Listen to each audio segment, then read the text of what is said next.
Hey Jennifer, I have a riddle for you. Mirror, mirror on the wall, who's the most sexist principal of them all? Is it that one principal trying to ban mirrors from girls' bathrooms to prevent rape? Yeah, because apparently restricting a girl's freedom of checking her reflection will somehow prevent boys from losing their self control.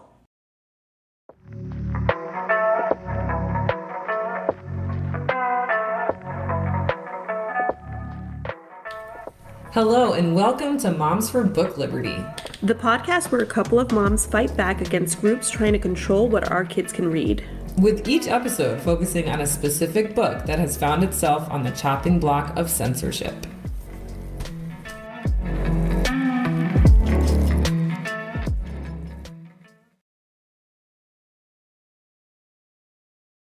Hello and welcome back to Moms for Book Liberty, part 2 of The Nowhere Girls by Amy Reed. In part 1, we went over the characters and got into it a little bit, but not too much. So this episode, we're going to go into more detail about the book and also what issues Mom for Liberty had with it. Yeah, we're going to kind of dissect the parts of the book, the specific passages that they had issues with, which I'm super excited about. But also, we're going to get into other antagonists. Antagonist is the bad one, right? Protagonist is okay. No, you got it right, yeah. So one of the other antagonists is Principal Slattery, because we did talk about Andrew Tate as an antagonist in real life and how he was just like the antagonist in this book. What's his name? I mean, there's three. The Prescott Boys. The Prescott Boys, yeah. So Eric Jordan, Ennis Calhoun, and Spencer Klimt. Yes, so they are basically Andrew Tate in this book, right?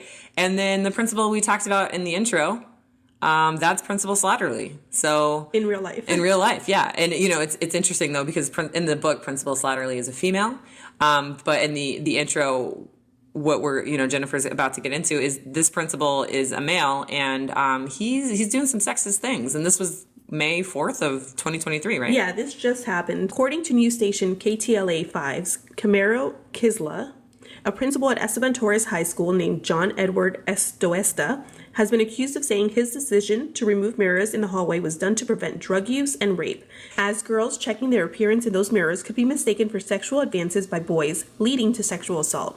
And that's just, come on. Yeah, and this is what I mentioned in the intro, instead of addressing the toxic rape culture, let's take away girls' freedom to check a mirror is like a basic freedom, right? Yeah. You want to know if you've got spinach in your teeth, especially in high school, that. How embarrassing would that be if you're walking around with a jacked up face and you don't even know it? Right. Let the girls have a mirror. And right. The idea that would tempt a boy to assault a girl. Right. Well, and maybe, I don't know, maybe this school has a really toxic rape culture.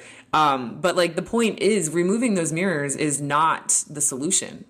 An assembly on rape culture is a good start, or something. Or identifying the boys that are behind this. Because, yeah, I'm sure not every boy in that school, is behind whatever incidences are causing this principal to do something, right? So, yeah, his actions undermine the autonomy and agency of young women, reducing them to objects of potential desire instead of empowering them to be confident individuals. And it makes the girls feel guilty. They're the ones who invited the assault. How about we hold the boys responsible and hold them responsible in a way that the other boys get the message that this won't be tolerated. Exactly. Let's remove mirrors. Exactly. Instead of identifying the culprit to whatever event sparked this, because I'm sure there was some event that sparked this, but yeah, removing mirrors, sure.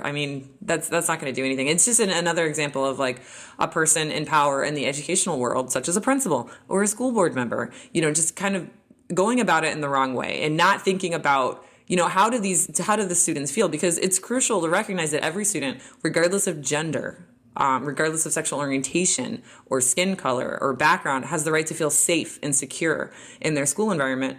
But that it kind of brings me to something that happened recently here in our community. A school board member is asking for additional deputies at workshops because they don't feel safe. But that costs money. That costs $500. It's something per meeting. Yeah, $250 per deputy. This school board member wants 2 of them, right, at every workshop because they don't feel safe. Has that school board member considered that our students in our schools don't feel safe? Right. And maybe that school board member should make sure that our students feel safe before doing something like that.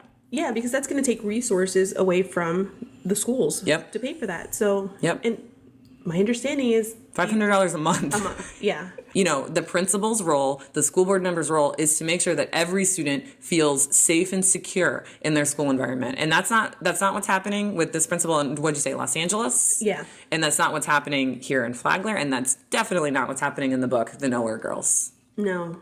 So, yeah, I hate Principal Slattery. Oh no, she's horrible. I mean, this guy is not great, the one we just spoke about, but Slatterly is just, she's the grimiest. And didn't that article also mention, and we'll put the link in the show notes for anyone who wants to reference this article, but didn't it also mention like he made like inappropriate gestures towards females too? It does mention it, but it doesn't explain what the gesture was. But Okay. I'm curious to find out what. Creepy. Yeah, very creepy. Ugh. Oh, and also, go ahead. Yeah, so the kids were protesting just his behavior in general. They don't like him.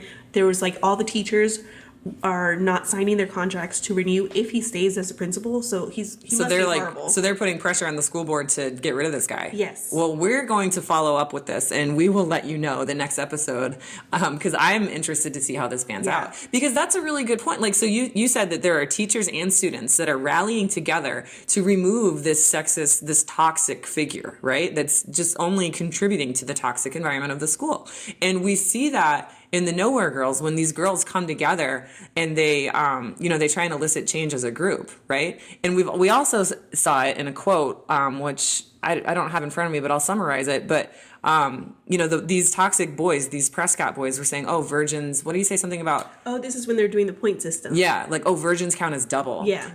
One of the Prescott boys say, yeah, freshmen are super easy to get. And then one of the boys on the football team was like, shut up, man, my sister is a freshman, right? But so he tried to stick up for these girls, but no one else backed him up. Like, he was alone, right? So here's an example of like a boy trying to do what's right and, stop this toxic culture, but no one had his back. And so, if you're one person against a group of, dozens, like, you're not going to have the bravery to continue. So and he I don't just blame backed you. off. Yeah. Yeah, I mean, we've all been in that situation where like you are the minority, but the thing that we see with the Nowhere Girls is Grace starts out as the minority and then it gets bigger and bigger and bigger until they finally elicit positive change. Yeah, and at first there wasn't that many people participating and wanting to be a part of the Nowhere Girls. That's right. And as it grew and they started to see more of a response, then more people joined. So sometimes, one Yeah. person might not be enough, but two or three can make a big difference. Yeah, like this podcast, it keeps growing and growing. And if you Yes. share it with your friends,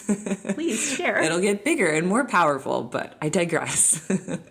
So yeah, what else did it say about in the article about the signs? Like, did the students put up signs? So I don't think it ever mentions, or I'm not sure if we find out. I don't remember. There was an Instagram post or something. Oh, in the school. Yeah. I'm sorry. I thought we were going back to the book. No, I'm sorry. Yeah. Maybe we should. So the one student that called it out had made an Instagram post, Mm-hmm. and on there you see pictures of when they were protesting, and they had put signs all over the lockers, and they were doing like a sit-in. So that reminded us of the Nowhere Girls Yeah. because they started putting signs out. Yeah, and that's so cool. This happened this month. Do you have it in front of you? Can you see what some of the signs say? I'm just curious. Give me just a second. It's over here. The post is by Jade Leva 05. And it says, the pictures, the signs say, "We deserve change. We don't want apologies. We want accountability. I love it. Why are racists allowed to run around with zero consequences?" Because apparently he's made some racist remarks as well. He just sounds like an overall bad principal. And then there's pictures of all the kids sitting below That's awesome. having a sit-in. I mean, I just got the goosebumps when I heard you say, we don't want apologies, we want accountability. I'd love to see that. We keep seeing kids, going out and protesting what they don't agree with. And I think that's why they're so afraid of books like this. Exactly. Because that's what they promote, Yeah. So yeah, didn't Moms for Liberty have a problem with that one quote where the boy was sticking up for his sister? Because he said, oh, virgins count as double. And freshmen are virgins or something to that extent. And then that made the brother say, shut up, man, my sister's a virgin, or my sister's a freshman. Yeah, they didn't point that part out in particular. They had a problem with virgins count double. Okay. Most of the guys laugh. Start with the freshmen, they're the easiest. So just that phrase. Okay, well, they had a problem with that being in a book. But I wonder, do they care that freshman girls are the most often taken advantage of. Like, if you're a freshman girl and you're reading this book, like, that might send off some warning signals to kind of like have your guard up when you're in high school. Yeah, and that's the whole point, right? Is context. Yeah. Out of context, that sounds bad. But in the book, these are the villains. Or the protagonists, right? Yeah. No. Antagonists. So, we have to highlight the bad that they do. Right. So that we can call it out. Yeah, and if you're a brother reading this book too, like, it might inspire you to stick up for your sisters or cousins or friends or whatever. Like, it's called The Nowhere Girls, but boys should read this book as well. Yeah, it's a great book. Oh, and that being said, we have some copies. We still have, quite a few copies. We're going to be giving them away at a local event, but we still have some that we can send out. So, we're on Instagram at Moms for Book Liberty, the number 4, and Twitter, Moms for Book Lib, because it's Twitter and they make you make everything shorter. It's still the number 4. So if you want to, give us a follow and DM us, we can figure out a way to get you these books. So just let us know and we'll mail them out. Yeah, for sure.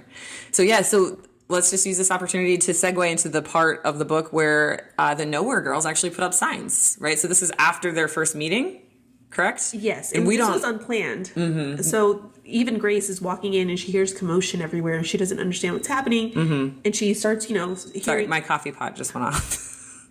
Do we care about that? No, let's just keep going. Sorry. I didn't even notice it. I told you I'm so used to just drowning everything out. So she's walking into school and she sees like a commotion and she's trying to find out what happens. And so she finds the sign. It's a bright neon printout taped to a locker. Warning to all the girls, especially freshmen, be careful who you trust. Signed, the Nowhere Girls. Oh my God, a girl says. She's young, probably a freshman. The girl turns to her friend. Do you think that's why that senior asked for my number yesterday? I knew there was something weird about it. A light burns in Grace's core. A small flame flickers in her dark expanses. God's wordless voice tells her this is the sign she was waiting for. She turns around, she sees all these girls talking to one another, all these girls who normally wouldn't mix. Grace wants to celebrate. She wants to hug somebody. A twinge of pride surfaces. She wants to tell them she did this. Then shame takes pride's place. Does Mom's ego ever rear its ugly head like this? Does her chest fill with pride when she looks around at her rapt congregation? Does she forget to be humble? Wow, that is so deep, and so I can totally feel where Grace is coming from. Just going back to my recent experience as running for a school board, when you are when you're a pastor of a church like Grace's mom, or when you walk into a school and you see all these posters are there because of Grace and her efforts, like, you do get this like feeling of pride and it does do something to your ego, right? Like the best of us and the worst of us, and we're seeing that with positions of power, right? So I think it's completely normal to for your ego to rear its ugly head, but it doesn't always have to be ugly, right? And I think that's kind of the lesson that Grace learns. But it was just really cool to read that and to see, how proud she was of this. And she ends up, I think, coming to terms with it too. Like, okay, I'm allowed to feel proud, but just don't let it get to your head, sort of thing. Yeah, and that's the difference. Is like some people do let it get to their head, and those people shouldn't be in positions of power. And that's exactly it. Yeah, it's just the abuse of power is really what it always boils down to. And speaking of the abuse of power, Coach Baxter, the sexist football coach, who Aaron says in the previous episode, only assigns readings by dead white men. Yes. What does he say? So he comes down. He walks into the hall and he's pissed. And he's tearing down the signs and saying, this is unacceptable. Then it says, Coach, this is unacceptable, Coach says, his face red, veins pulsing out of his neck. Principal Slatterly will not condone these rumors. This is bullying, ladies. That's what this is. Bullying? And all the signs said is, especially freshmen, to all the girls, be careful who you trust. It didn't have any curse words on it. It didn't have any accusation of a specific name. It was freshmen, be careful of who you trust. Right. And, Coach Baxter and Principal Slatterly's response to this, just like the principal in LA with the mirrors, should have been, wow, we need to get to the root of this issue. We need to see who are these boys that are preying on these freshman girls? Why are these girls worried? Yeah. And as someone who works in a high school and who has worked in a high school, kids are gossip machines. It is not hard to get information out of kids, especially if they trust you. Like, I remember actually like being confided in by students about inappropriate like staff and student relationships, and I was like, you cannot be lying about this right now. Right. And they were like, no, this is for real. And long story short, because those students trusted me to come to me with this information about this inappropriate high school relationship with a staff member, right? This teacher ended up getting fired. This was years ago, and I won't, name any names or schools or anything like that. But like, I mean, was I a whistleblower? Is that the appropriate term? But thank God you were, right? Yeah. I don't know what you would call. I don't know what a whistleblower is, but I think I did blow that whistle. Call you a snitch. Yeah, I was a snitch. Well, yeah, but the kids are the one that told me. They're like, "This is fucked up." So yeah. And I hear stuff like that too, even about at our school. Yeah. My daughter has mentioned, she doesn't give me enough details for me to say like, hey. But if she did, you could very easily bring that to the guidance counselors and put that on their radar. And if they're good at their job, then they would figure that out. And that's the point of this. Coach Baxter is not being good at his job right now. He's not like, hey, tell me what these signs mean, because then that would be giving the girls an opportunity to be like, oh yeah, the Prescott boys, they're constantly like harassing us or whatever. And instead they want to protect the boys. Yeah. The football team. He already knows who it is. Yeah, but sure. Good football coaches will say you're benched. Yes. Right? Like that is not how you conduct yourself. You are a gentleman and I've seen that again as my experience as a high school teacher. Like I want to give a shout out to the good coaches, right? Who are like, no, this is not how we conduct ourselves. If you are a member of this team, you are respectful, to all people. And, they do exist, but unfortunately Coach Baxter's also exists. Yes. So, and Principal Slatterly's. Yeah. And sometimes there are school board members or a teacher or, a principal. Oh, gosh. Bullies exist in all forms. Yes. Governors, presidents. Past presidents. Uh-huh. Yeah, so there's a part in the book where one of the girls, not the main character, is talking about being groped in the photography darkroom her freshman year. And she told the Principal Slatterly, she says, I told Principal Slatterly, but she basically told me it was my fault and I shouldn't put myself in compromising positions. So and even Grace says, that's horrible. Yeah. I can't believe she did that. Did you tell someone? And Allison says, she's in charge. There was no one else to tell. Yeah, and then that's just defeat, and you don't know what else. And just imagine how often that happens. And I think there's also another part of the book, I don't know if we covered this or not, but where the nepotism sort of comes into play, where like they all go to the same church. I think we talked about that in the last episode. So like Principal Slatterly goes to that church, the sheriff goes to that church. The mayor too, right? Or I don't know. Yeah, I think, it's just like, it's one of those... I mean, we know of those churches where like everyone goes to, and all the boys' parents too. Yes. So it's like everyone's in the coaches, and everyone's friends with everyone. So yeah, there's a little bit of nepotism in there for sure.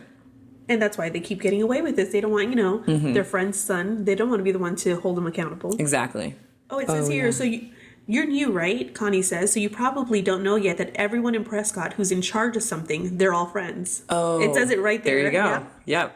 Principal Slatterly, the mayor, the police chief, city council, everyone. And they all go to Prescott Foursquare, the same church as Eric's, Spencer's, and Ennis's families. There you go. Yeah. So, and we're seeing that right now with the firing of the superintendent being driven by the Chamber of Commerce. Yes. Like that's a perfect example. Going back to what we were talking about where, there's strength in numbers, right? And if you just get one person to step up and do the right thing, then that increases the chances of someone else to step up and do the right thing. But really, what does it start with? It starts with having access to these books, So if we've got students that are reading these books and feeling empowered, that's the word I'm looking for, is empowerment, right? If more girls in this particular environment feel empowered, then, that's how positive change is going to happen. And a great example of that is when Elise, who we introduced in the first episode, she is the manager of the football team, and she joins the football team as a manager because she wants to meet boys, right? Because she's the one that people are like, why do you care? You're gay. And she's like, I'm not gay. Yeah. And they just think she's gay because she's like a tomboy, I guess. She's muscular. She plays sports. Yeah, she plays sports. She's muscular. So they think she's gay. Which is so stupid and annoying, but a stereotype, right? Yes. So anyway, she joins that team as the manager. But after all of this happens, after they rip down the posters, they deface the mirrors in the bathrooms, and they say the Nowhere Girls suck. Maybe Principal Slattery should remove the mirrors, like our friend in Los Angeles. But after that, she quits. She tells Coach Baxter that she's quitting as a protest to the sexist culture that they propagate in this school, which she's so proud of. Elise. Yeah, and we need more Elises like that. And so she says, yeah, his mouth just hung open for a while. Then he got pissed. His face got so red, I thought smoke was going to start coming out of his ears. Then he was just like, fine, get out of my office. And he was trying really hard to control himself. So I got out of his office. Men with their emotions. Right. They can't control themselves. Poor guys. Take a pill. We know it's not all of them. Not all men. And we have to say not all men or they get really mad. I know. So that's for your benefit, men. It is true though. Like my husband is a proud feminist, but he needs that visibility, of, not all men are like that. And that should just go without saying in this podcast, but I guess sometimes it doesn't go without saying. Yeah. So, we see you. That's all. We know there's some good ones out there. Like Otis, right? So are we ready to talk about Otis? Cause I think we could bring Otis up. Okay. Yeah, he's a good example of a male character. So, yeah, Erin first meets Otis in her AP American History class. And they just, they keep looking at each other, and she doesn't, understand that he likes her. So she's like, why does he keep looking at me? And also, why do I like that he's looking at me? She just doesn't. It's so cute because we all know that he likes her, right? But she's not getting it, and it's so cute to see her figure it out. I have a really cute quote from her. She says, "How can someone who has all the usual trappings of a nerd be so incongruously cute? How can someone so cute be so nice? No classification seems quite right for him, which is excruciating for Erin. It's almost like he chose to be a nerd instead of being forced into it like everyone else. Otis Goldberg is very problematic." So she doesn't understand why she likes the nerd so much. She's struggling with it. Mm-hmm. It's really cute though, the way they progress.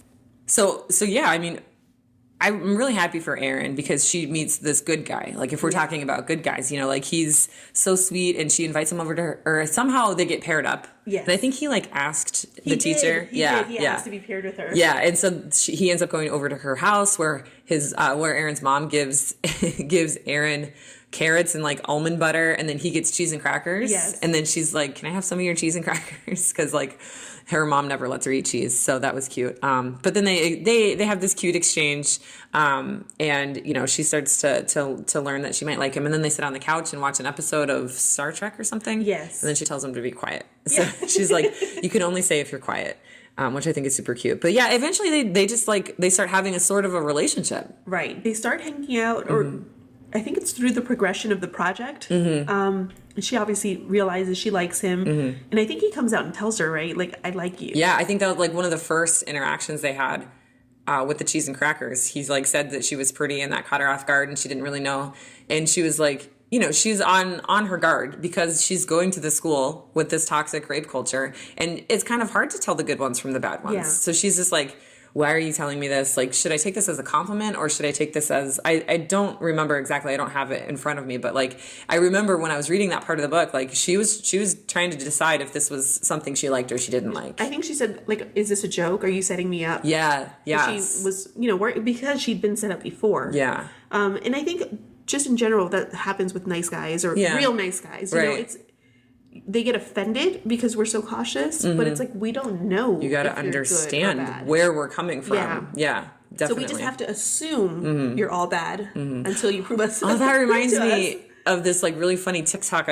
Not funny. It was really interesting. It was this guy was talking about how no creature in the animal kingdom would ever get into a enclosed space with a predator, and he was talking about elevators, and he's like, women are the only creatures in the animal kingdom that would actually get into an empty, soundproof, steel box with a predator. But a rabbit would never get into an elevator with a wolf. Why does a woman get into an elevator with a man? Because we don't want to be rude. Right? Oh. Exactly. And that's what it was. Is because we were raised to not be rude. But if you look at the statistics and the data and the world that we live in, why the fuck would you get into an elevator with a strange man? Know? If I see myself walking up to an elevator, I guess you don't always know when it opens. Yeah. There's just a man in there. And but you're just it's- like, you have Shit. a split second to decide, are you going to like offend this person and like, I don't know, be labeled as like overly cautious or irrational? Dramatic. Yeah. Or are you going to risk a very uncomfortable experience? Yeah. Which not all elevators have video cameras, right? No. I think maybe that's like a newer thing, but like in the past there were no elevators or no Like parking video garage cameras.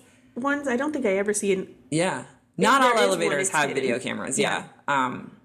And those are the scariest ones because it's Yeah. already a parking garage. But even if an elevator did have a video camera, like It won't stop the cool. assault. Like No one's watching Yeah, it. now your assault is on video. Right. Yay. I was still assaulted.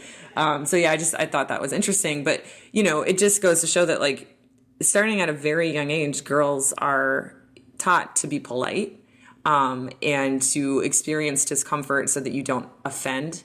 Right. And that's something that we're seeing a transition in, I think, or I And hope. that reminds me too, like we'll hear stories like of when a special uncle was coming over or a friend, and they'll tell you go put clothes on, like change out of those shorts. Oh yeah.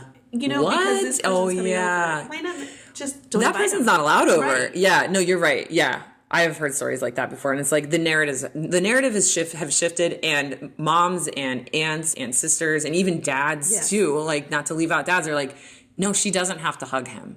Or, he gives me the creeps, he's not invited to Right. Thanksgiving. Don't bring him over. Yeah, no, I'm sorry. But it didn't always used to be like that. No, yeah. It was always like, well, we have to be polite. It's family. Yeah. No, not Yeah. anymore. Now it's like, screw you. We're Yeah. not. The difference between then and now is empowerment. Yes. So going back to in these books, like I swear, guys, we have a point. It might sound like we're just like going off on a tangent here, but these books empower women. They empower girls. They empower boys. Yes. To be more respectful. To speak up and not, Yeah.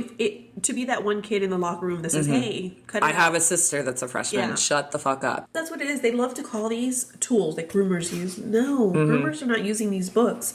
No one's reading this and walking away going, yeah, I'm an easy target now. It's, I Yeah. know what you're up to, and it's not going to work. Yeah, and that just goes back to like the empowerment, So these books are tools to break those vicious cycles of grooming and, pedophilia and sexual abuse. Not just these books, but like conversations, Yeah. right? But books start conversations. That's exactly it. Right. This helps facilitate a conversation with your kids or with someone else. This can help someone go ask for help. And it's so interesting because like here we are, two moms that are like, yeah, we love this book. We want our kids, when they get to the right age, Right. to read this book. But, the other side of the argument is like, we want to ban these books. And this book is banned. Like, it's not challenged. It's officially banned.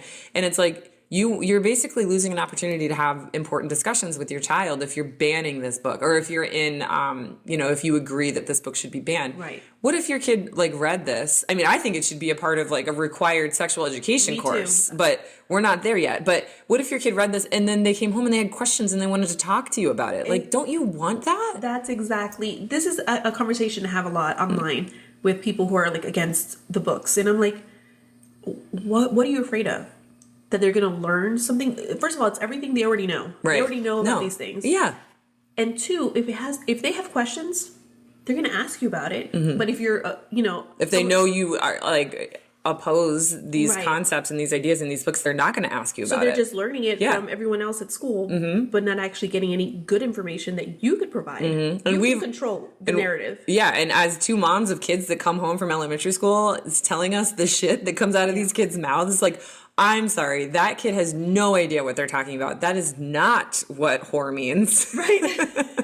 I'm sorry that you have to learn what whore means, but that kid's definition was completely wrong. So, like, don't you want your kids to have accurate information? My son wanted to know what 69 was because all the boys laugh, Yeah. And I'm like, well, what do you think it is? Like, what have they told you? Yeah, And he's before I like, tell They you. won't tell me what it is, but they just all laugh. So it's something funny, right? And I'm like, Yeah, and that's when, I mean, he's 10, right? 10. Sorry, I don't know if you want that no, information. that's fine. Okay. He's 10, right? So, that's when if you want to, don't take my word for it. I'm not a fucking pediatrician, but like the pediatricians out there, if you want to like Google this yourself, like that's when puberty starts, and that's when they start becoming aware of their body and the feelings that they start having. And like your job as a parent is to have these conversations with them.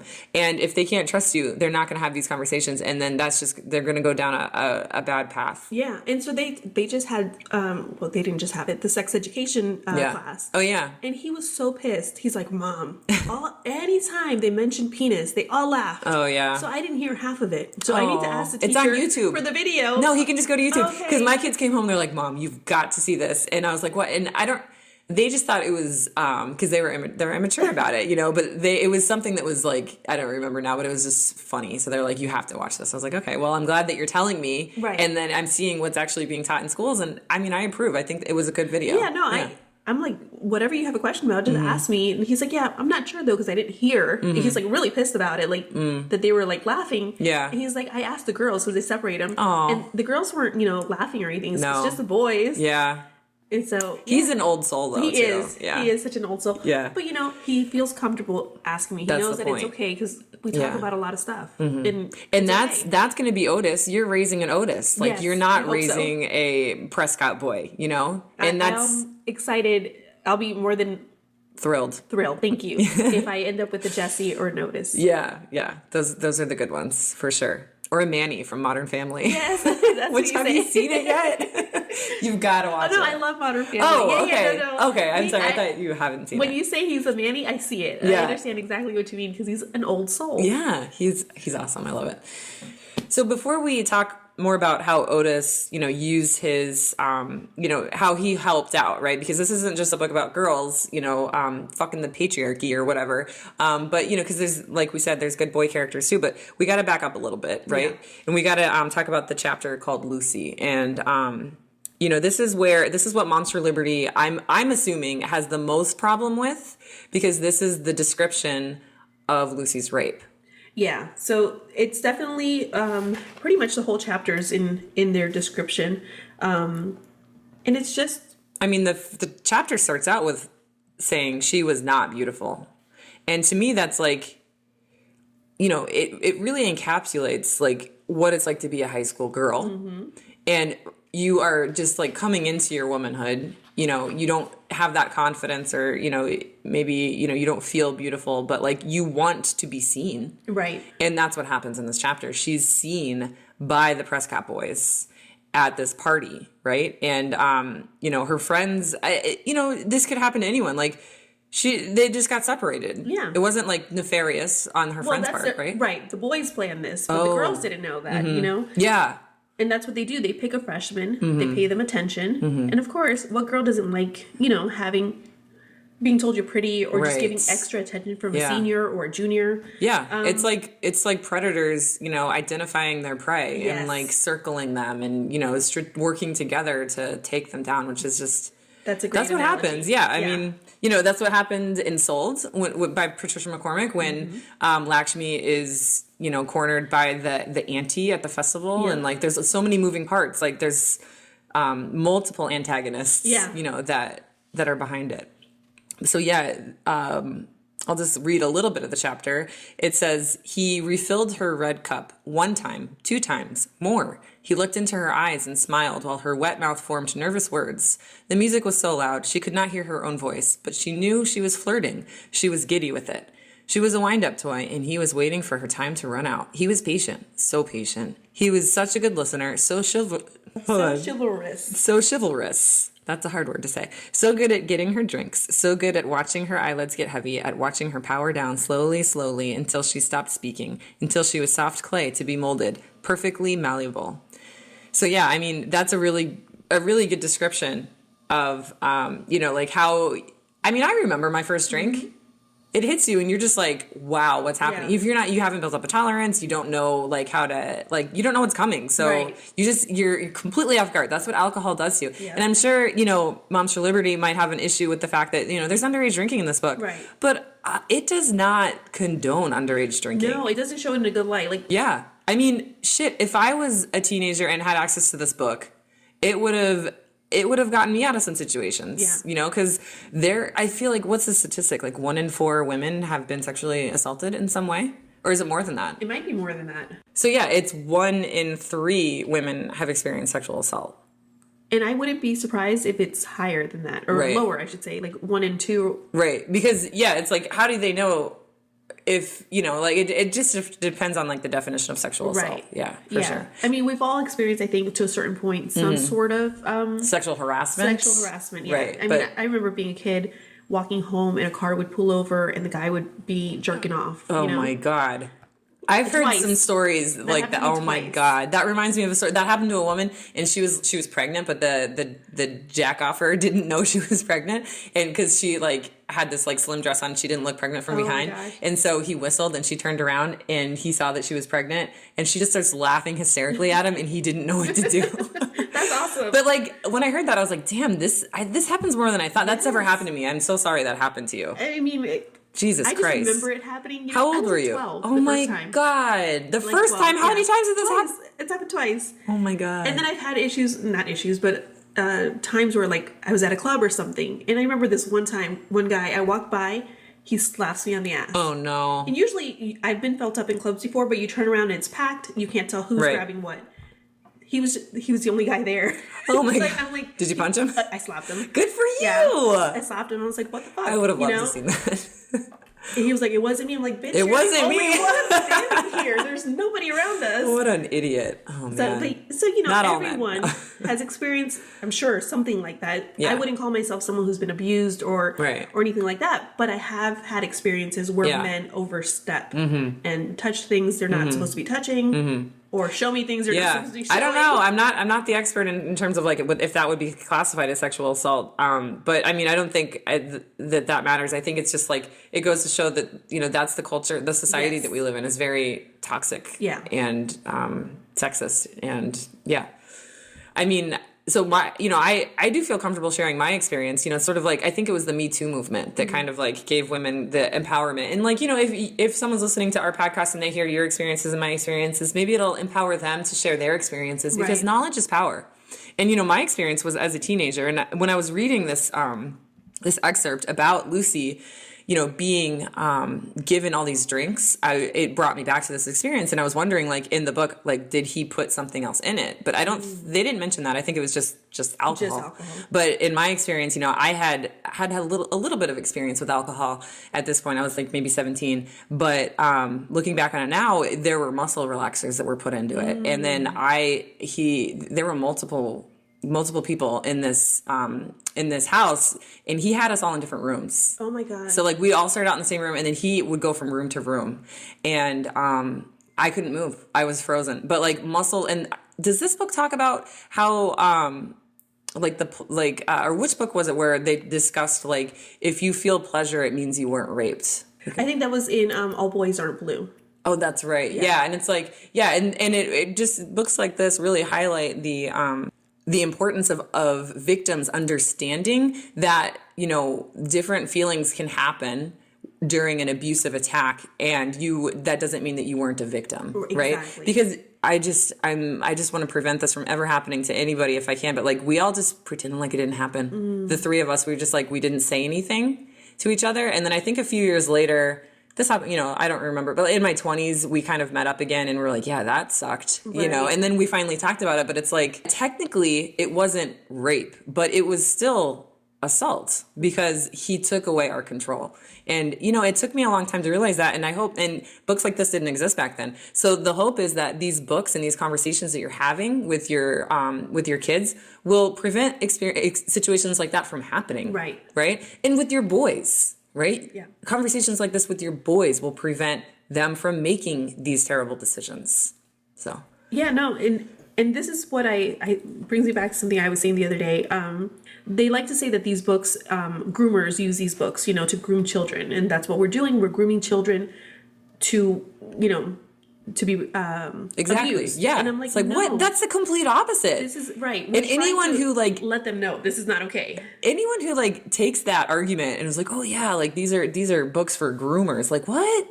Not at all. Right. Groomers don't want to use these books. No, they don't. Because Yeah. naive children are easier to Exactly. manipulate. Exactly. And these books take that away, Makes you wonder about, the people that are actually banning these books. Are they the groomers Right. themselves? Well, a lot of the times, they love to say trans people and drag queens and, this whole Right. thing that we have against against the LGBTQ community, when you go and look, it's usually pastors that are getting, arrested and Yeah, for look at the molesting data. children. Yeah. Congressmen and people in power. Exactly. It's not the people you're pointing fingers at. Exactly. And yeah, if there, I'm sure you could find one instance, but like the point is, look at it as a whole. Look at it from, with context. Yeah. For sure. So Lucy gets brought upstairs, and she is at first super kind of excited, right? Yeah. Because she's like, oh, this is really happening. I'm 15 and I'm about to make out with one of the most popular seniors in school. I should be so happy. I should be so proud. A little fear must be normal. I'm okay, right? Everything's okay. And then it goes on to say like how she feels like the room is spinning, and like it just sounds like she's really intoxicated. Right. She's gone. Yeah. Then she describes what happens next, and her last solid memory is pain. Okay. And what does Moms for Liberty say about this, or do they just flag it as an inappropriate they just part? flag it. Yeah. And again, going back to what we said in the first episode, Pierre Tristram said in his article about this book, there's nothing subtle about rape culture, which means like, how can you write a book about a topic that's not subtle? Like there's nothing subtle about sex trafficking. There's nothing subtle about rape. Like if you're going to write a book that brings awareness to this subject, you can't be subtle about it, which is why, reading this scene elicits such a powerful response from the reader, right? And empowers that reader, whether it's a female who's been assaulted before, whether it's a mom who wants to prevent her children from being assaulted, or who wants to raise her sons to not be, assaulters, know. These books make it so that you can feel and have empathy for the victims. Yes. And, I flagged it here where she said, a thought, I did this to myself. Oh, no. A thought, it will be over soon. And I was like, you can imagine her situation and just be like, this is horrible. And then it goes on and describes the whole actual rape. And it's not just the one guy. There's 3 of them. Yep. So, they had already planned this. She had no idea there were 3 guys in the room until she started hearing the different voices. And, and Moms for Liberty makes it seem like that this is like the language is vulgar and the picture that is painting is like so traumatic. But like the author does an amazing job at actually describing this. Lucy kind of, she compares it to violent waters and like the ocean, which is such an artistic way of sort of, expressing how she's feeling. She says there's so much darkness in the murky water, her head submerged, her body torn apart by violent waters. She is nowhere. She is nothing. She disappears. Then brief gasps for air, tiny moments, bright flashes in the darkness, memories surface like tight bubbles. Hands, bed, pain, fear, a searing inevitability, a life taken and redefined. She is a whale carcass being torn apart by eels at the bottom of the sea. A voice. Fuck, she's puking. A voice. Just turn her over. Then a place even darker than black. Then time cut out of history. Then her mind is gone. Her memories are gone. She is pulled underwater. They take her body, her breath. They bend and break and use her up until she is a memory no one can remember. Sometimes the only thing worse than death is surviving. And that's hard to read, but there's nothing graphic. Exactly. It's not graphic. It is emotional. It's emotional, yeah.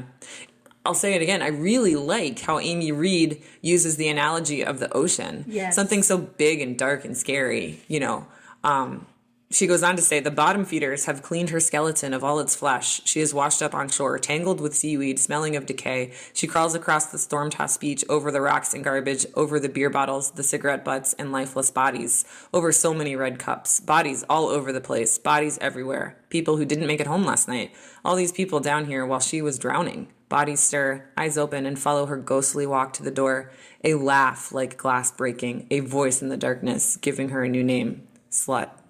And that's the end of the chapter. And that's essentially what happened. They called her a slut, and she spoke up. She accused the 3 guys of what they did. And instead, the whole town protected them and called her a slut for what happened. Yep. Which is why, not Erin, Rosino is so, well, Aaron too. Which Yeah. is why they're so upset. Yeah. And it came out too that the other girls were upset, but they all just felt defeated. Yeah. Yeah, they didn't think, they were like, well, they all go to the same church and, nepotism, so what's And the they all point? turned on her. There had to be some guilt there from them, calling her a slut. And we see other characters be called sluts, which I like that in the story. There's two girls, we can't think of their names, but one, they both, are promiscuous, but one is considered a slut, But the other one's one not. isn't. Yeah. And they bring that up in the Yeah. book, which I thought was great. Yeah. Why is that? Because the one that is considered a slut, she lives in a trailer park. Yeah. Does that go hand in hand with like poverty and, I don't know, classism and, discrimination against... And the other girl's more popular and well Right. known, Yeah. so, Yeah. But, boys would never be called sluts. Never. In high school if they're sexually active. So, yeah, double standard for sure. The point of Nowhere Girls is Grace wants to get justice for Lucy. But there's no way. There's no Lucy. She doesn't live there anymore. She moved away. They don't know what happened to her. And thanks to Otis, who, was he getting snacks for? Of the Cheerios? No, he had just finished. So we're going to get to how Otis helps save the day. But, real quick, going back to all the signs that they put up, they realized that the signs weren't really working. Right. They just got ripped down. And so what did they do? They had another meeting. Yes. And they said, let's... They decided to go on a sex strike. Okay. The ones that had boyfriends. The ones that had boyfriends, yeah. And just essentially, no hooking up with any of the guys at Right. parties or anything. And I think they said, they encouraged their boyfriends to stand up against this rape culture. Right. Yeah. And there's some that were very, supportive. Right. And then others, there were some breakups after that, Yeah. which called out some Right. guys that weren't very good. And that sort of worked. So yeah, it just pissed them off, right? So much so that Erin had some sort of a run-in with one of the boys, right? She's in the hallway and she sees Otis talking to another girl, just friendly talking. But she realizes she's jealous, even though she doesn't really know how to associate that feeling yet. So rather than go up to Otis, she just waits for everybody to leave. And so she's alone in the hallway. And she's finally about to walk out and go to her class. And she says, but then footsteps, a throaty laugh. Erin looks around to find Eric Jordan at the other end of the hall, more tired and bedraggled than she's ever seen him. His sunken eyes are focused intently on her. His signature smirk has lost all charm. Stop looking at me, Erin says. Eric laughs. I know you don't mean that. He keeps walking. He gets closer and closer. You like me looking at you, don't you? No, Erin says. Even someone like you must have needs, he says, nearly upon her. She can smell the stale liquor on his breath, his unwashed body. Erin knows she should run, she should get away, but she can't let him know she's afraid. She can't give him that satisfaction. She wants to hurt him back. Why are you even talking to me? Erin says. Now that you can't get any of the other girls here to talk to you, you're talking to me, the school freak? You must be really desperate. How pathetic. Then something crosses his face, something terrifying. A look of such rage and hatred, and for the moment, Erin sees herself reflected in his pale eyes. She forgets she's even human. He is not looking at something human. Erin feels the pressure in her chest and her feet leaving the ground as he shoves her across the hall and into the lockers. She feels a locker handle dig into the small of her back. Don't you dare talk to me like that. He spits the words in her face. She feels them stick to her skin. I can talk to you however I want, Erin says. She doesn't know where the words come from, somewhere down deep, somewhere with the pain and memories and dark corners, but also with light that slices through the shadows, somewhere where fear turns into courage. You think I need the bitches at this school to talk to me? You think I want to talk to them? He is half laughing, half choking. He is verging on hysterical. I don't want to talk. I don't want to talk to you. I can get what I want without talking. He pushes her against the locker with his left hand and grabs her crotch with his right. Through the thick denim of her jeans, Erin can feel his muscular fingers grabbing, tugging, trying to tear through her. It is not sexual. There is nothing sexual about it. He wants to hurt her. He wants to turn her into nothing.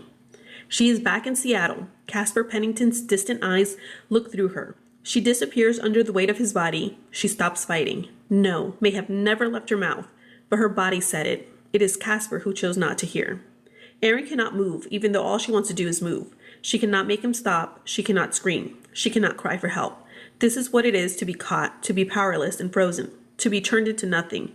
This is when your own body, your own voice becomes your enemy, when it won't even listen to you because it's his now, because he's stolen it, because he's in control, because he controls it with your own fear.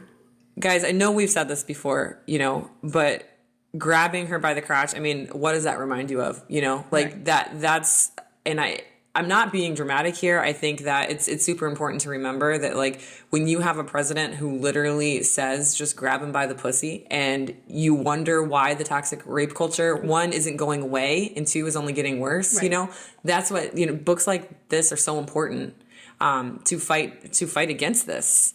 And it really reveals what Erin went through at her previous school too with Casper. And what I love so much about this part is when she says she may not have said no, but her body said no. Yes. Right. And one thing that I like after reading the book, and I think it was like yesterday, I was looking at all the books that we have here, because I have them literally stacked up all around us. Like, we want to give you guys these books. So please, DM us. But She's swimming in them. I'm swimming in these books, but I'm looking at them right now, and like, what do you see about the N and the O? Like, what? Oh, yeah, it's a different color. Yeah. So, and I think that was that was deliberate by Amy Reed, the Nowhere Girls, because no means no. Yeah. But then something that I learned after reading this book is that only yes means yes, right? And Erin didn't say yes to Casper at her old school. She didn't say no, but she didn't say yes. And and I think at some point, somewhere in the book, they do say only yes means yes. Yeah.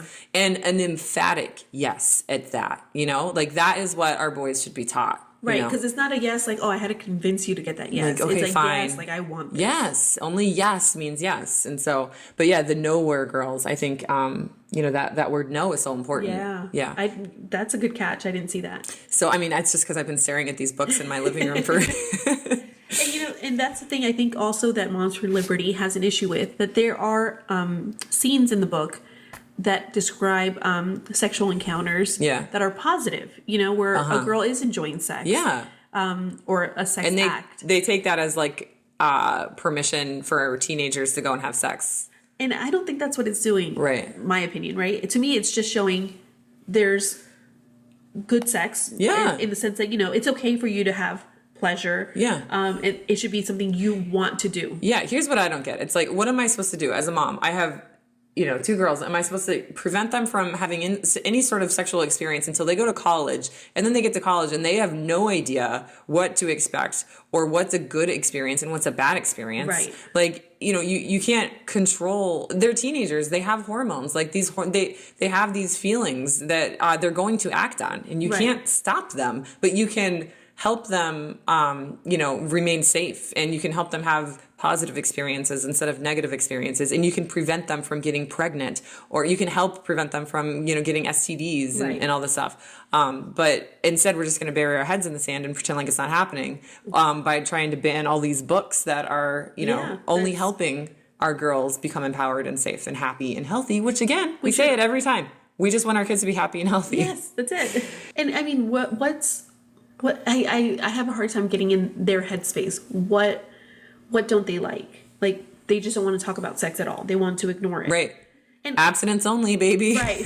And like, cool, okay, do you, boo, but don't take the book out because that's what you want to do. Right. I want my child to know these dangers lurking, Right. And then that's what goes back to these policies that more and more school districts are adopting, was like the parent opt-out policy. If this is not something, and this has been, as a teacher who's worked in this district, like this has been the way that they've done this for years in regards to sexual education. They send home a letter, and I think it's fourth grade. Mm-hmm. We just went through this, but they'll say, such and such class is going to, receive education on this topic. And they say it's puberty, good touches, bad touches, things like that.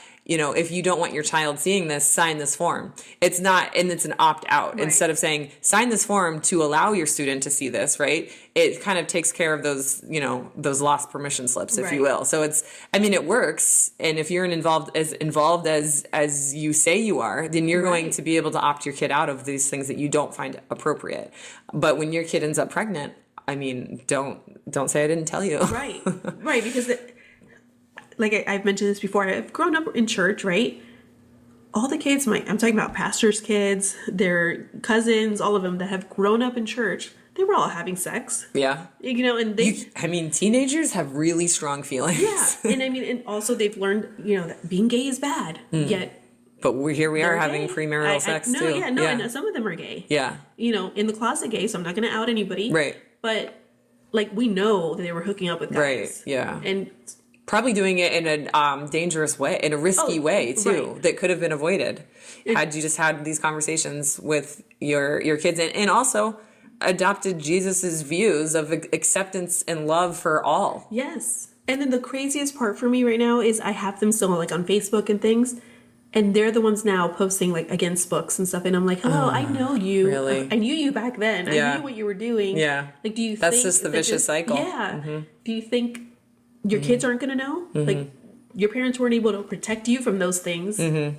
And now, even now with with technology and the internet, it's even harder. It's like, and these books are even more important with, the internet. Yeah. But yeah, so back to Erin, she experienced this terrible assault, and she ends up, staying home from school.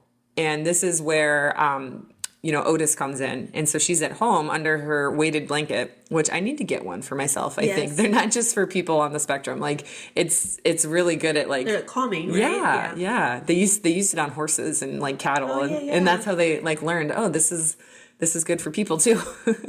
But anyway, she's watching episodes of Star Trek. She has been nonverbal for 2 days. Mom has been trying to reach her all weekend. She's asked her repeatedly if something happened at school. She called Principal Slatterly's office, but the principal never called back. Surprise, surprise. So instead of having an adult that she trusts to process this traumatic experience, she just doesn't talk for 2 days.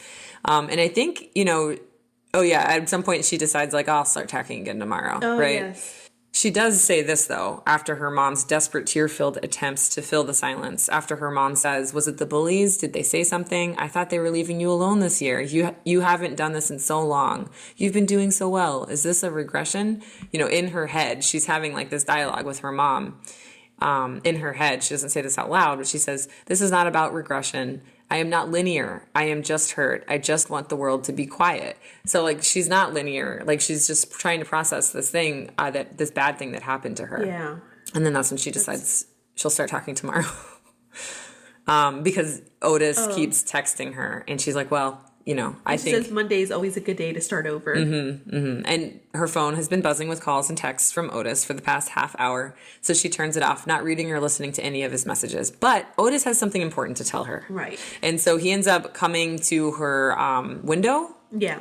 And he starts throwing little pebbles at it. Yeah. And she says, what is this? A freak hailstorm? Kamikaze birds? She opens the window and looks outside, hears rustling below, and sees a shadowed figure in the shape of Otis Goldberg. He ends up coming upstairs. She opens the door for him, right? And that's where she sees him like all like beat up. Yep. She opens the door and she, it says, damn it, Erin. Otis shouts, I just got my freaking ass kicked. He fiddles with his phone, turns his flashlight on, and shines it on his face. He is bloody. His lip is cut. His right eye is swollen, half closed. I'll give you 2 guesses on who is responsible for Otis's bloody face. Yes. 3 guesses, right? Yeah. Oh, yeah, that's true. Well, one of them didn't partake. Yeah, that's true. Maybe that's why I said that subconsciously, because one of them ran away, right? Yeah. Ennis. So Ennis, I think, is more of a follower. So yeah, we'll find out more about Ennis a little bit later. But yeah, so what happens here is Otis was finishing up a project, and he apparently it's like tradition for him to eat a bowl of Cheerios. Like he tells Erin like how much he loves Cheerios. Yeah, he tells him, like I said, I needed them desperately. You don't understand my relationship with Honey Nut Cheerios. Oh, that's he was funny. leaving at 10 p.m. to get the snacks, which I can relate to because I do midnight runs to the gas station all the time. Yeah, so I get it. He walks to the quick stop in the middle of the night, and he's telling Erin the story as she's like gingerly, treating his wounds with like hydrogen peroxide, cotton balls, and it just paints a really nice picture that like she's got her person that she's connecting with on this like this deep level. So here's where Otis tells Erin what happened. So he says, so I walked through the door, but I guess the doorbell dinger thing was broken because no one noticed I was there. The place was empty except for Spencer Klimt behind the counter. And guess who else was there? Eric Jordan. And they were talking all serious. So my detective instincts took over, and I knew I had to listen to what they were saying. Why do you have detective instincts? Erin says. I'm going to be a journalist when I grow up. I like asking questions and making people uncomfortable. Oh. They were talking about a girl named Cheyenne who lives over in Fur City, and it sounds like Otis pauses. He looks Erin in the eye. She does not look away. It sounds like they did the exact same thing to her that they did to Lucy. Otis looks away before Erin does. I don't know if I can say it out loud. You have to, Erin says. Otis takes a deep breath, looks up. Spot licks his wrists. I remember Spencer's exact words. He says, he said she should feel lucky they even wanted her. Then Eric said she just laid there. Otis looks like he's going to be sick. Eric said he likes it better when they fight a little. Erin realizes she's holding Otis's hand. Then Eric started complaining about how Spencer always gets to go first, how he wants to go first next time, like they're planning a next time. And then Eric started talking about Ennis and asking Spencer if he thought Ennis was going to tell, how he never should have been a part of it, how he's a pussy and they can't trust him. But that's when I fell over, where I was sort of crouching in the cereal aisle, and I knocked some boxes off the shelves. Oh no, Erin says. Oh yes. Then what happened? Spencer said something like, what do you want? And Eric said, oh shit, do you think he hurt us? And then I just sort of ran away. You sort of ran away? I ran away. But they caught you. Eric did. I was running, but I'm not a very fast runner, and he's like a football player. I heard him coming, and then I just felt myself getting pulled back by my jacket. And then I was on the ground, and he was punching me. He kicked me in the stomach. I didn't even fight back. Erin dabs Otis's tears with a cotton ball. I begged him to stop, and he just laughed at me. And in that moment, I think I knew just a little what it felt like to be Lucy, to be Cheyenne. And me, Erin thinks. Oh, yeah. Jeez. And then she's crying too. Heart-wrenching. Yeah. Does Moms for Liberty have a problem with this scene of getting beat up? Do they? Let's see. Because as you're looking for it, because it says, then Eric stood up, like totally calm. Otis says, wiping his nose with his sleeve. He said, I'd get worse if I told anyone what I heard. And then he spit on me and walked away. Ooh. I'm just wondering, you know. They actually did put the part where I heard him coming and then I just felt myself get pulled back by my jacket. And then it ends where I didn't even fight back. But that was it. Oh, interesting. Because that part wasn't until like he spit on me. Yeah, no. I mean, they don't read the whole books anyway. Right. I think they looked up probably words like punch or something. Yeah, something. Yeah, they didn't. I mean, that does go to show that if they read the book, they would have put this in there as well. Right. Yeah. Well, the next thing they put is driving a friend to a clinic for an abortion. Just a question, right? From the book.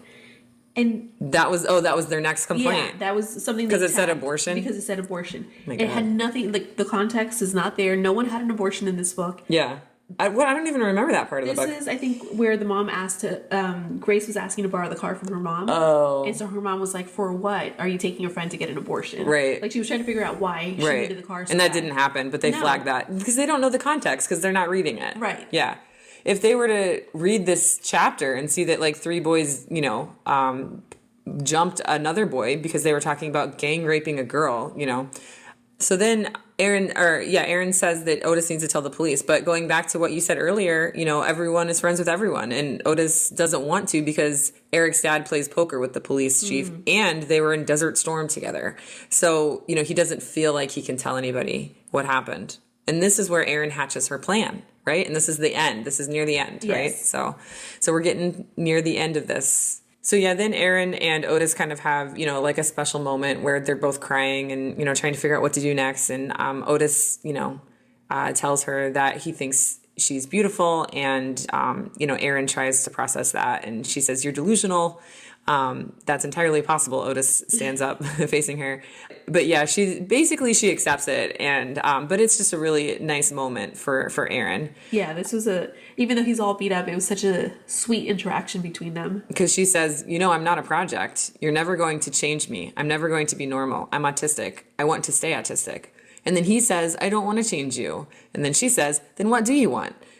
Erin doesn't understand what's going on. Why is Otis looking at her like this? Why is he being so nice to her? And I just love that, she finally found someone who doesn't want to change her, Yeah. right? And I think that's just a really important part of this book is the visibility for the autistic community too. It's like, they don't need to be changed. They just need to be accepted Exactly. as they are. And that's what her mom needs to do. So this is when Erin stops being nonverbal. And at this point, we forgot to tell you listeners that she was actually mad at Rosina.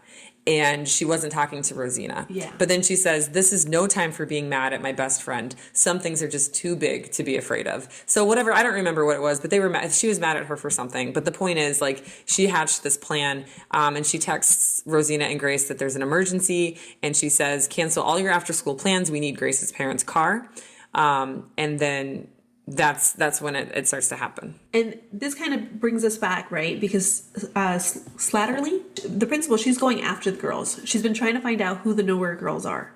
So it's Monday, and Erin's got this plan, but no one knows about this plan yet because no one's responding to her text messages. And a couple of the girls that were in the Nowhere Girls, they returned back from being suspended. And they were suspended because somehow, like, it got traced back to them that they put up the posters. And they wouldn't deny it. Yeah. And Elise, it was one of them had a softball scholarship, and she was so afraid she was going to lose her softball scholarship. Yeah. And so she has there's this really sweet moment where she has this conversation with her softball coach, and her softball coach says, just between me and you, when I heard about this, I was so proud of you. And I called, the college where your scholarship was, and they were proud of you too.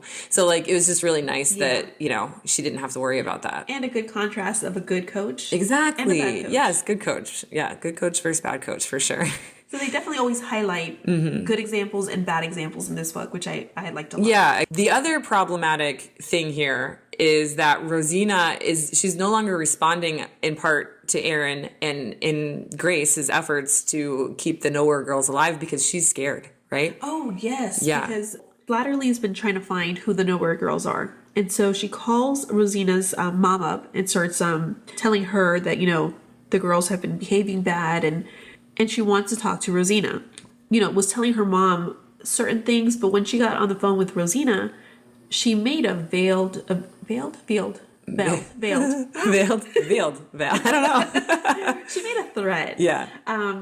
And she told her, doesn't your grandmother, isn't she here illegally? And she's telling her that, she needs to come up and tell the truth and, admit her wrongdoings. Mm-hmm. And she wants her to snitch. Mm-hmm. So she tells her, you have no idea what kind of pressure I'm under. She says with a strained, high-pitched voice, no idea.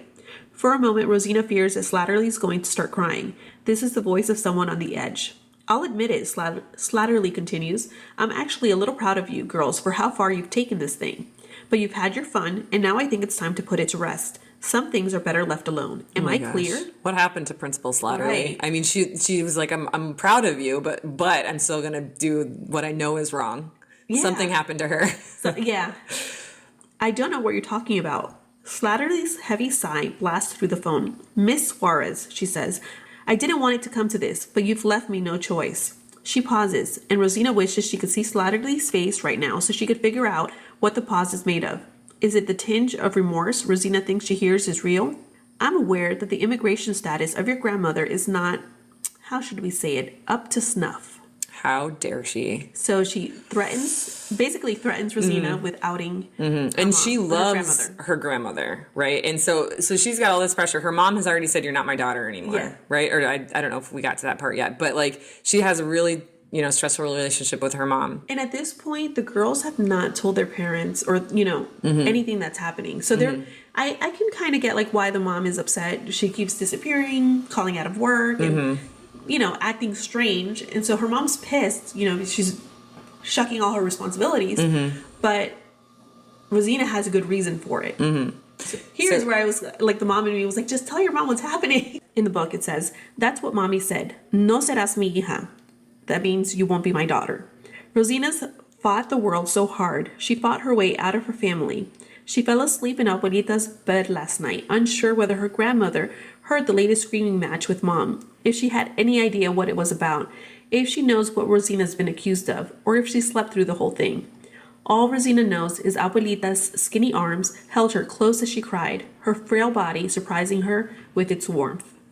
Yeah, so I mean that just goes to show how much Rosina's going through right now, and on top of that, her best friend Erin is mad at her, and they're not talking. But so that's brings you up to speed on where we're at, because right after that, Rosina punches a locker, and then Erin's like, "What did that locker do to you?" And then Rosina or Erin says, just throws a packet at her, like a gigantic packet. So Erin had stayed up all night printing all these packets for Grace and Rosina to study. And so Erin says, I'm calling a temporary ceasefire.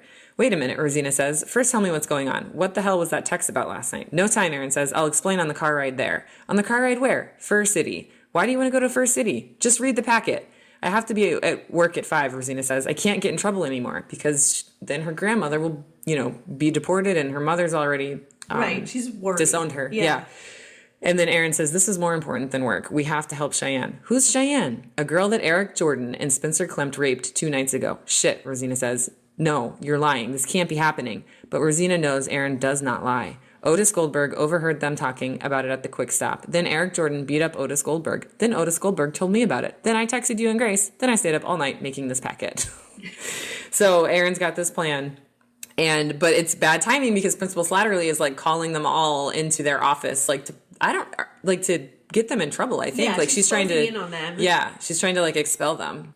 So yeah, Principal Slattery is closing in on them right around the same time that Aaron is trying to convince Rosina to join her. And so I can't, Rosina says, I can't go after school. Aaron looks at her and blinks. You are not Rosina, she says. Rosina would never say that. If you see the real Rosina, tell her to meet Grace and me in the parking lot immediately after school. Then she turns and walks away.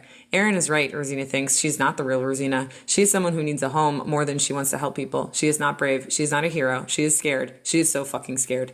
Which I think is so important because it's okay to be scared. Right. And, the books like this kind of give us courage in these scary times that we all end up going through. Yeah, because that's relatable, worried about the repercussions of what you're going to do. Mm-hmm.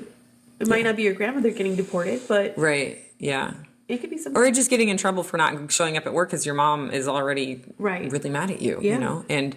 So yeah, now we're skipping this entire chapter on Amber because we weren't able to introduce Amber to you guys. But so that's just a good point for us to tell you that we have only touched on just a little bit of this book. So don't feel like you're listening to this podcast or this episode and you can't read the book because there's so much we can't get to because there's just so much good stuff in this book. There's a lot of little stories in here and they all come together. Mm-hmm. But while there's some spoilers here, you can still read this whole thing. It's so good too. It's definitely a page turner. So I don't know how, I can't totally remember how, but they all end up, running away from the principal and from the cops in the school. And so they end up all in the car. The car is quiet. After a moment, Rosina turns to face Aaron in the back seat.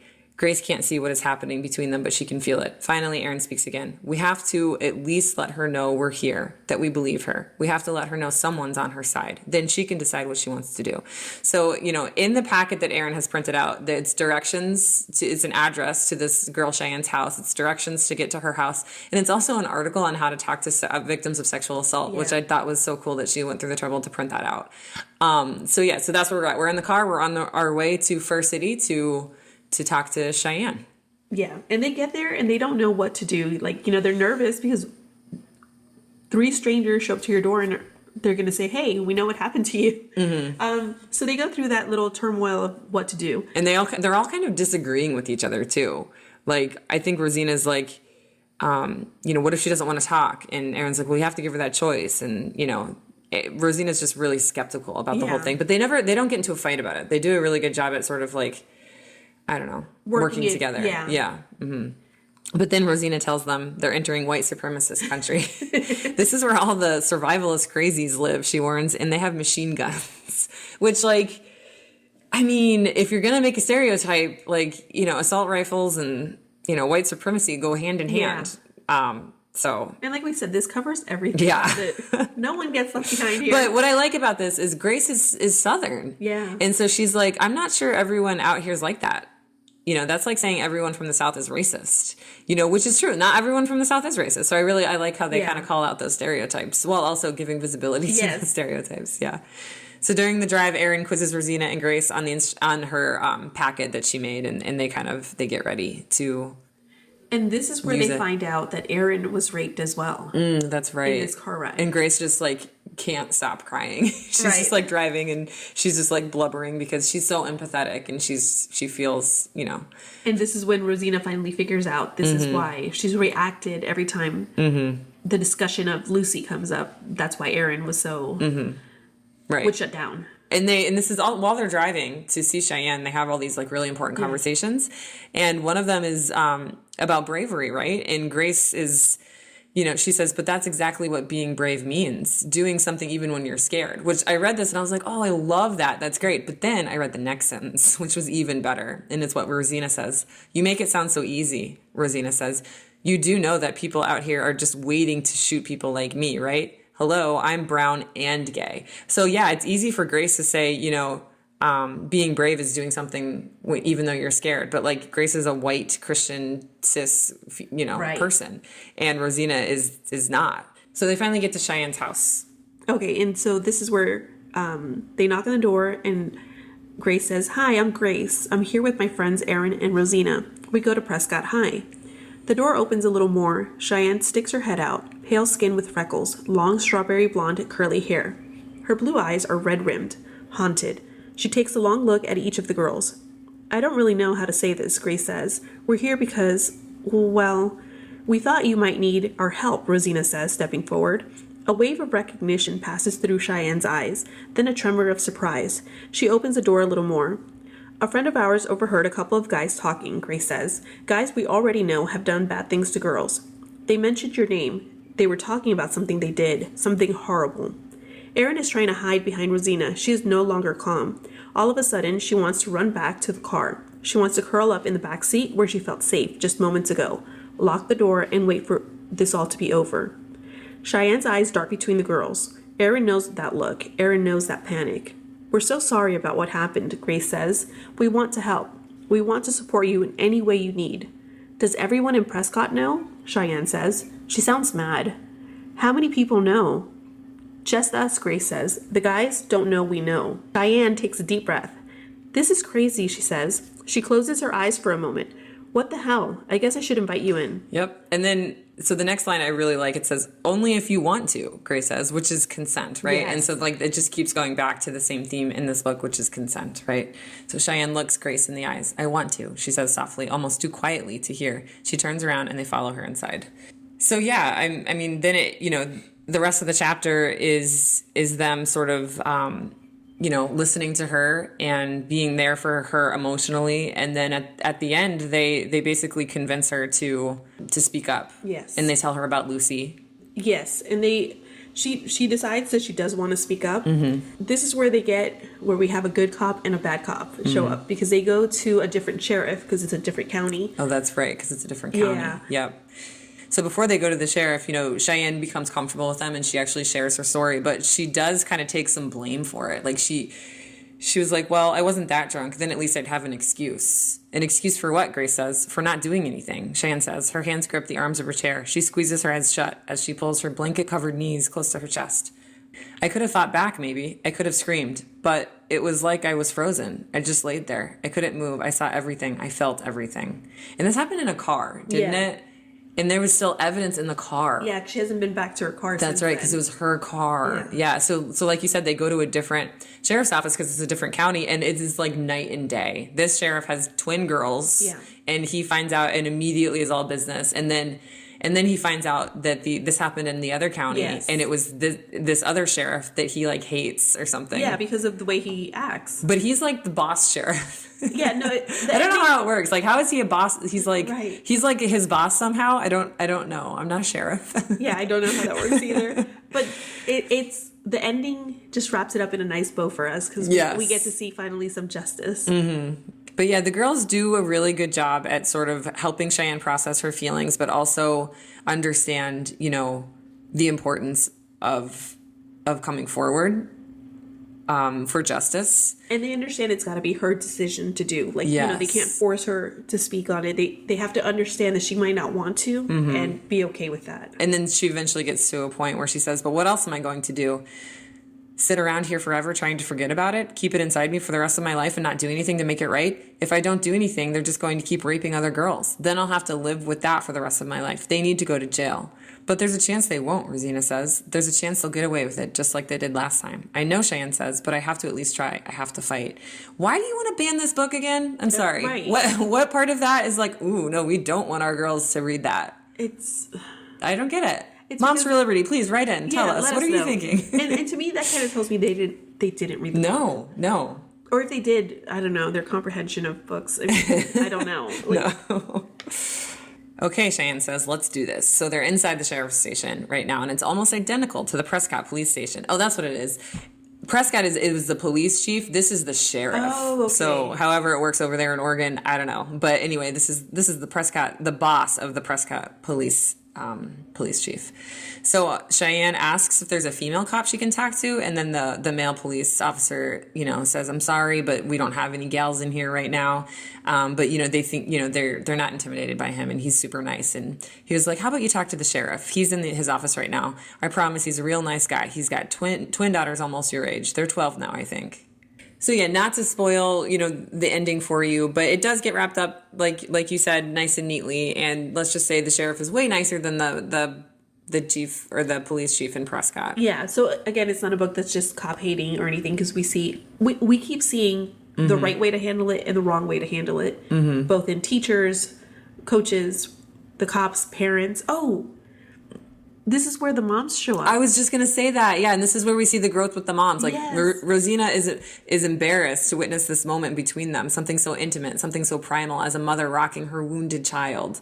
And so she says that not of herself and her mother, but of, Grace, I think. yeah, it was, no, it was Cheyenne and her mom. Oh, yeah. yes. Okay. And then just as she was feeling that moment and probably like wishing that was her and her mom, her phone rings and it's her mom. But Rosina doesn't get to see her mom in that moment because they're still like really far away. They end up having to drive back to Prescott, and The parents kind of know something's happening because the cops want... the police are there. Yeah, the police are there, and they want the girls to show up at the station. Yeah, because when they each get back to Prescott, like they each have a police officer in their house. Yeah. And so they end up having to all go to the police department. And of course, Grace's mom is supportive. And then Aaron's mom is just a hot mess. Right. And Aaron ends up calming her mom down, right? Which I think is funny. Erin does not meet her mother's eyes, but she doesn't have to. Mom studies the surprisingly stillness of her daughter's face. Her own face, a mix of alarm and confusion in fierce, unnameable love, as if she doesn't recognize the young woman standing in front of her, like she's seeing her and hearing her for the first time. And this was because Erin's mom was like, "What do? We need your dad." And Erin's like, "We don't need him." Right. And then they have this special moment where like Erin finally feels seen by her mom. So that's like the little bit of growth that we were talking about between the moms and the daughters. And then we have Rosina's mom. So they're in the car, and it says Rosina's mom's car is equally quiet, but the silence is charged, dense, as if it's on the verge of combusting at any moment, as if the car is a moving bomb. Rosina thinks she must have missed Mommy's angry stage, because all she's seen since she got home is something much worse, something beyond angry. Mommy is terrified. She has said virtually nothing, not a word, to shame Rosina or even to intimidate the police officer in her living room. She sat there almost demurely as he explained that he'd like her to drive Rosina to the police station. "Yes, sir," was all she said. And now she drives with white knuckles, staring straight ahead, the tears on her cheeks reflecting the fleeting glow of streetlights. Rosina is dying to get out of the car, but neither of them moves when they pull into the police station. Something must be said. They could wait forever for the other to say it. "You scare me, Iha," Mommy finally says. Rosina turns and is surprised to see a middle-aged woman with smeared mascara and fried graying hair. She never quite thought of her mother as beautiful, but she definitely never thought of her as old. "You're always fighting," Mommy says, her pleading eyes burning into Rosina's. "You want to fight everything." "That's not true," Rosina says, but softly, without conviction. "Someday you're going to lose," Mommy says. "You're going to get hurt." "Maybe," Rosina says, "but when that happens, do you want to be the one hurting me?" Something happens in the silence that follows Rosina's question. Weight on either side of the car seems to even out, become equal. Fear and rage dissipate, and all that's left are two women, half lit by streetlights. "I've only ever wanted to protect you," Mommy whispers. "I know," Rosina says, because suddenly she does. After a few moments, Rosina says, "We should go in." "Are you scared?" Mommy says. Not accusing, not judging, just asking, just wanting to know what her daughter is feeling. "Terrified," Rosina says.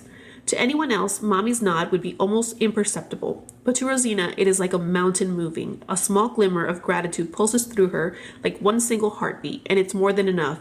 This is the scale of their love. Oh, I love that. Finally, we get some Yes. closure. That's awesome. So the sheriff, all this time, the sheriff has been trying to get a hold of Chief Delaney all night since he talked with Cheyenne. And here we have Chief Delaney trying to pin these girls for who the hell knows what at this point. Like, I'm sorry, starting why a are they? revolution? Yeah, like, why are they even at the fucking police station? But they don't know that as they attempt to tell the bored and only half listening police chief their side of the story, that Chief Delaney is like, dude, this is fucked up and we need to do something about this, right? And so neither they nor the girls are aware of the waiting area slowly filling up with their classmates as word spreads fast in small towns. One after another, they arrive. Melissa Sanderson, ex-cheerleader and Rosina's love. Elise Powell, jock. Sam Roberson, drama club girl. Margot Dillard, student body president. Lisa Sutter, cheer squad captain. Serena Barlow, rehab girl. Gossips, Connie Lancaster and Allison Norman. Lucy's old friends, Ginny and Lily. The multicolored hair freshmen, Krista and Trista. All these girls who would never normally mix. Others, more, everyone. The Nowhere girls are here. They are everywhere. And so, yeah. And so then Spencer, Eric, and Ennis are also, they are brought in and they're put in separate rooms because the chief comes in, or the sheriff, sorry, comes in. I think Ennis, I think gets them, he rats them out, right? Yes. Yeah. Because he went along with it, but I don't think he didn't rape Cheyenne. No, he walked away. He Yeah. threw up and didn't participate. Yeah. But he did with Lucy. Right. Yeah. So Ennis's head is down. He does not look up, does not respond, does not acknowledge anything that is happening. He is deflated, empty. What the fuck did you say? Spencer screams. And it's clear that Ennis ratted, and it doesn't matter what Spencer says at this point. But all the girls go crazy in the waiting room. They're sort of celebrating this victory. And then Spencer struggles, powerless, and the giggles turn into laughter, then into something else entirely, a sound without definition, something born out of so many weeks, months, years, so many lifetimes worth of held breath finally expelled, so many clear voices restored, feeding one another, building and growing until the station explodes into cheers so loud there's nowhere left for silence to hide. The girls are packed in so tight into this police station, there's barely room enough to breathe, and still more are coming. Cheers turn to screaming, shouting, crying. The sound is deafening, primal. It is every feeling all at once. It is all the girls, all their voices, calling out as loud as they can. They burn through darkness. They brand the night. And then there's another chapter after that about Cheyenne and Lucy, which gives you closure. Yeah. And a bunch of resources on sexual assault and Planned Parenthood and consent and all this, awesome stuff. So definitely pick up the book or DM us if you want a copy of the book. Yes, please. And thanks for listening. And remember, they can't take books away if you've already read them.